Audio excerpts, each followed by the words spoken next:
In previous part, we discussed about Amir Muawiyah radhiyallahu ta'ala anhu, Yazid and Muawiyah II. Now we move on to Marwan. Actually, Umayyad dynasty has been divided into two branches.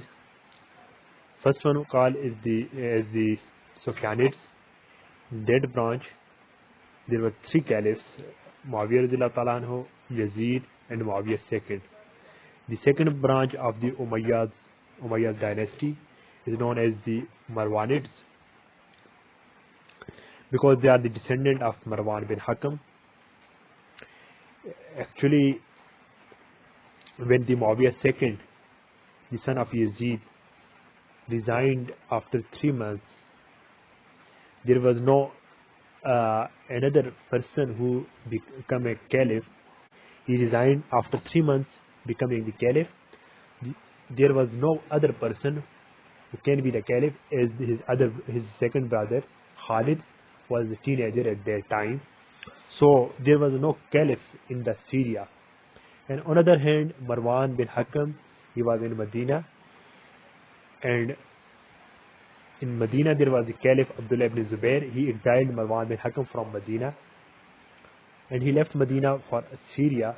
When he reached Syria, Damascus, the capital of the Umayyad dynasty, Umayyad Caliphate, when he reached there, Damascus, there was no other caliph.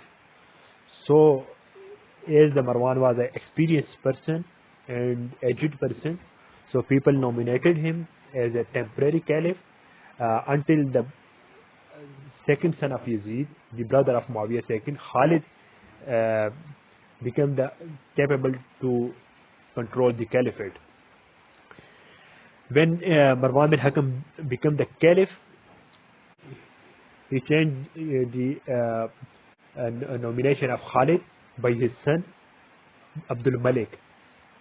So before his death, he nominated his son Abdul Malik bin Marwan as the next caliph, and he died in 685 CE after a short period of caliphate. So this was the second branch of Umayyad dynasty, Marwanids. So remaining 11 caliphs, 3 caliphs are from the Sufyanids, and 11 caliphs are from the Marwanid branch of Umayyah.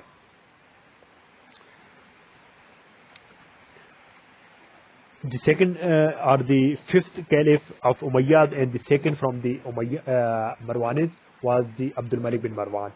He is known as the father of kings, because his 4 sons, Walid bin Abdul Malik, Sulaiman bin Abdul Malik, Hisham bin Abdul Malik, and Yazid bin Abdul Malik, all became the caliph, and his son-in-law Umar ibn Abdul Aziz, he also became the caliph.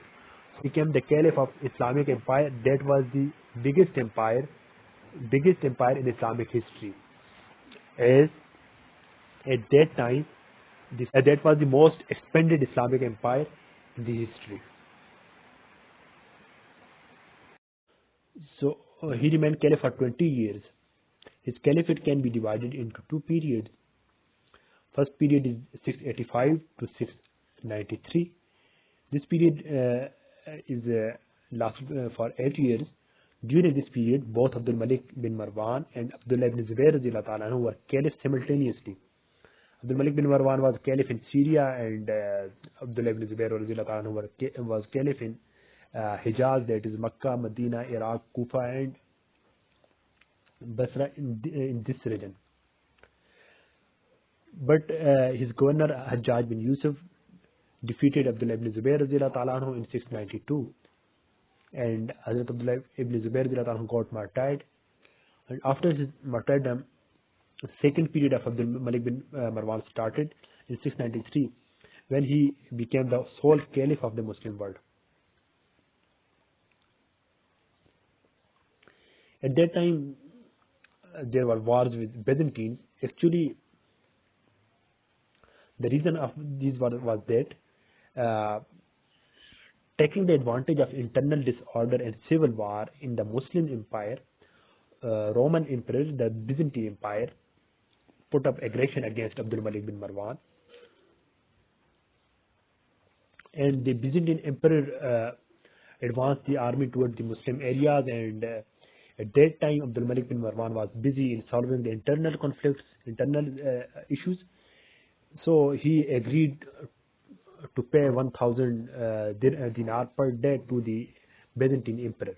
The freedom from this internal conflicts, Abdul Malik bin Marwan in 693 retaliated and defeated the Romans very badly, and he also occupied some of their territories. And there was another problem he had in the North African region. That was the Berber tribes. Abdul Malik bin Marwan nominated Hassan bin Nu'man as the army commander and the governor of North Africa. And Hassan bin Nu'man made efforts to win the hearts of the Berbers with his positive and competent administration.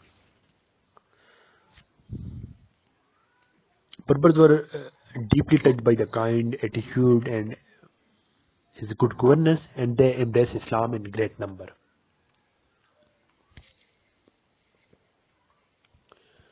So now we see about his reforms which he made during his caliphate.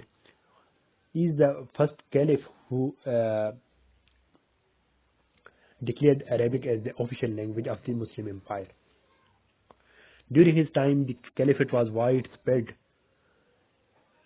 This is the biggest, that was the biggest empire in that time. So there were different languages in that time. Some areas have the Arabic language and other Persian and Roman and Greek languages. So he declared Arabic as the official language. This impacted hugely in terms of promulgating and establishing Islamic culture and civilization in the newly conquered areas. As well as at that time, the Muslims didn't have their own currency. They used Greek and Persian coins.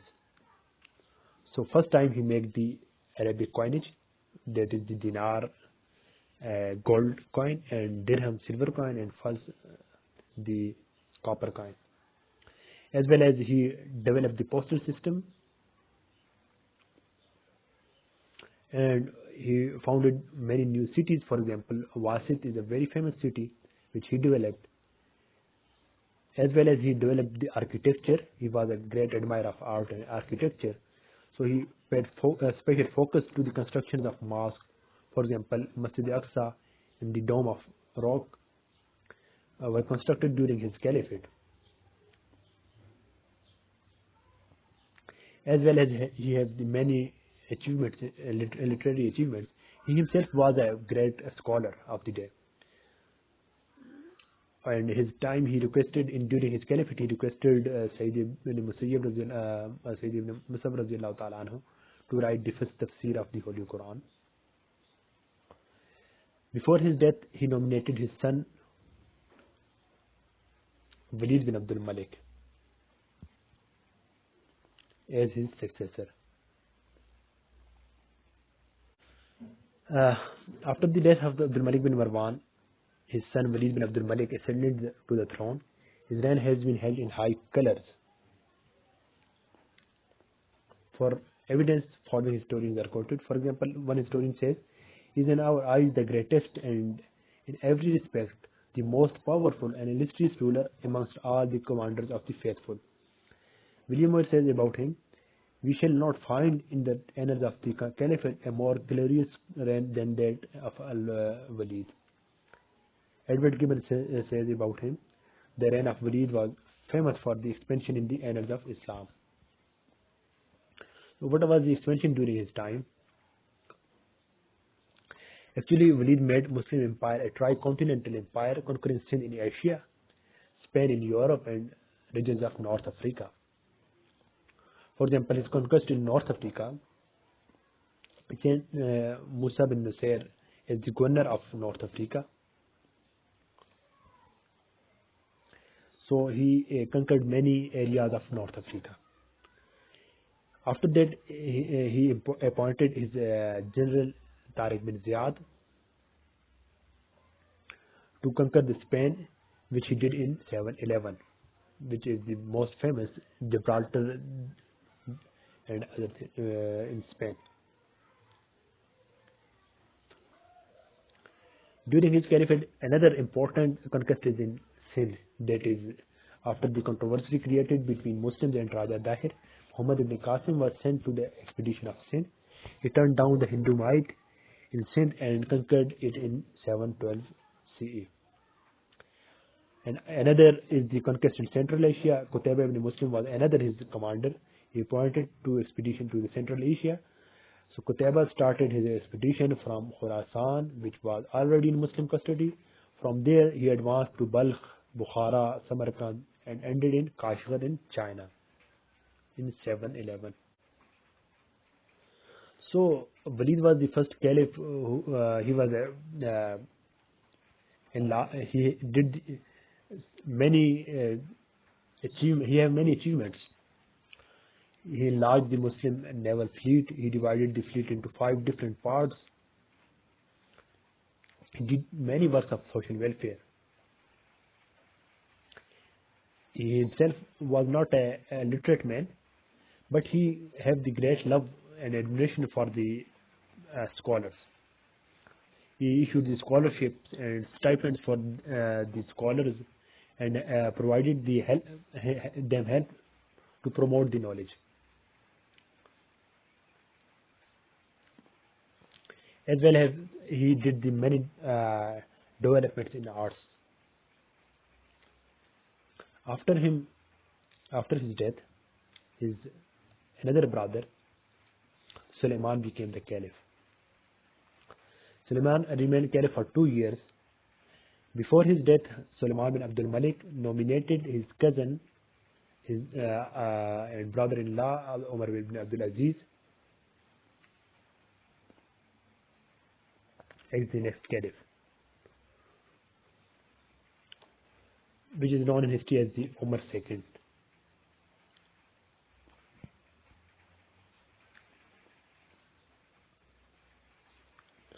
So Umar bin Abdul Aziz, his focus was on internal issues because he is inspired by the consideration of religion. His methods were based on justice, tolerance, moderation, and public welfare. He was deeply impressed by the spirit of Islam, particularly of his namesake Umar Radhiyallahu Ta'ala Anhu, the second pious caliph. He copied all the methods which prevailed during the illustrious caliphate of Hazrat Umar Radhiyallahu Ta'ala Anhu. Thus his caliphate was the return of the system of Umar Radhiyallahu Ta'ala Anhu, and he is rightly called the fifth pious caliph. Some things about his character and achievements of Umar bin Abdul Aziz. Like his ideal Umar Radhiyallahu Ta'ala Anhu, he was also a real Islamic leader by birth. Before becoming the caliph, he was the governor of Medina. He established at that time the Majlis-e-Shura on the patron of Hazrat Umar Radhiyallahu Ta'ala Anhu.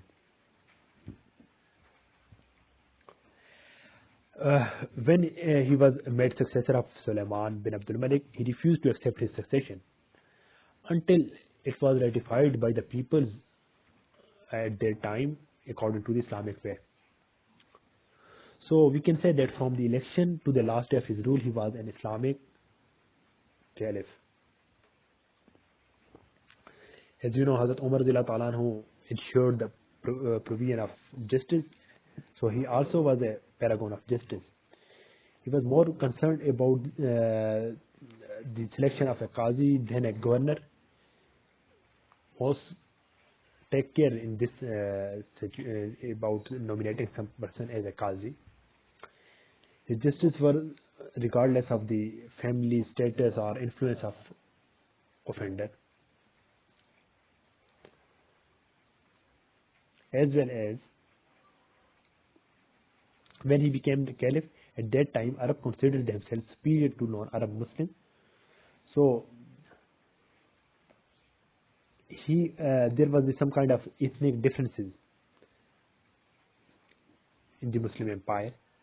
He discouraged this social evil and promoted the concept of equality in the Islamic empire.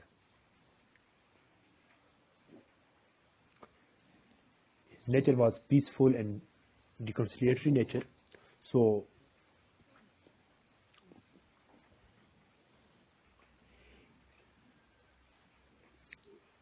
this kind of nature, his peacefulness, impressed even the most violent section of society, that was the Kharijites, who gave up the insurgency during his caliphate. His foreign policy was also based on the peacefulness and reconciliation. As well as he was a very tolerant person. For example, he permitted the restoration of St. Johann Church at Damascus.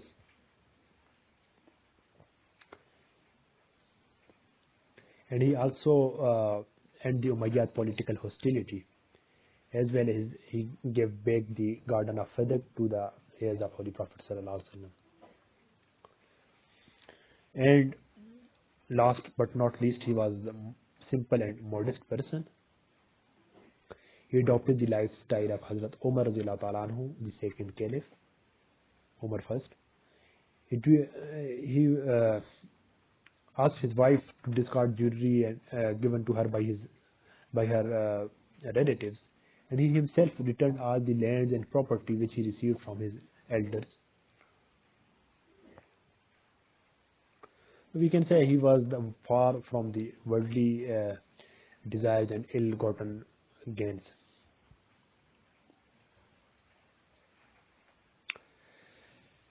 Reforms of Umar ibn Abdul Aziz. He eradicated nepotism and favoritism.